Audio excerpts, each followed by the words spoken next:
Line Arabian dates. இப்போ அது line லயனா டே. இது தரும் ஆரோக்கியம் இயற்கையானது. லயன் லயனா பிரீமியம் டேட்ஸ். எந்த சமையலும் ருசி தேடும் ரகசியம். 20 ரூபாய். குக்கர் விசில மறந்து உணவு வீணாகி போச்சா?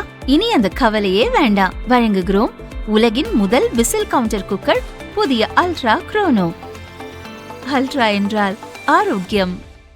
நாட்டில் இறக்குமதி செய்யப்படும் கச்சா எண்ணெய் மீதான சார்பை குறைப்பது, உள்நாட்டு விவசாய விளைபொருட்களுக்கு சந்தையை உருவாக்குவது, எரிபொருள் விலையை கட்டுக்குள் வைத்திருப்பது ஆகிய நோக்கங்களுடன் பெட்ரோலில் எத்தனால் கலக்கும் திட்டத்தை மத்திய அரசு அமல்படுத்தி வருகிறது.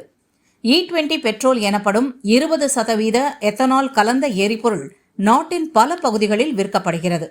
E20 பெட்ரோல் குறித்து குழப்பம் ஏற்படுத்தும் வகையில் தகவல் பரப்பப்படும் சூழலில் மத்திய பெட்ரோலிய அமைச்சகம் அறிக்கை ஒன்றை வெளியிட்டுள்ளது. அதில் கூறப்பட்டுள்ளதாவது: உள்நாட்டில் முன்கூட்டியே நிர்ணயிக்கப்பட்ட விலையில் எத்தனால் கொள்முதல் செய்யப்படுகிறது.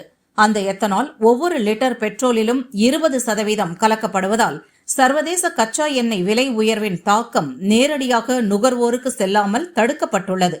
கச்சா எண்ணெய் விலை உச்சத்தில் இருந்தபோது எத்தனால் கலப்பு திட்டம் காரணமாக நுகர்வோருக்கு லிட்டர் ஒன்றுக்கு 30 ரூபாய் வரை சேமிப்பு ஏற்பட்டது.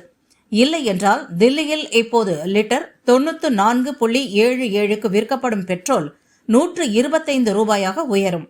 ஏழை மக்களுக்கு வழங்கப்படும் உணவு தானியங்கள் அல்லது இந்திய உணவுக் கழகத்தின் மானிய அரிசி எத்தனால் உற்பத்திக்காக திருப்பி விடப்படுவதாக கூறப்படுவது உண்மை அல்ல.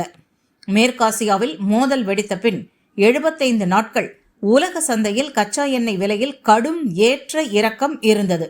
அப்போதும் பெட்ரோல், டீசல் சில்லறை விலையை அரசு மாற்றவில்லை எனவும் தெரிவிக்கப்பட்டுள்ளது.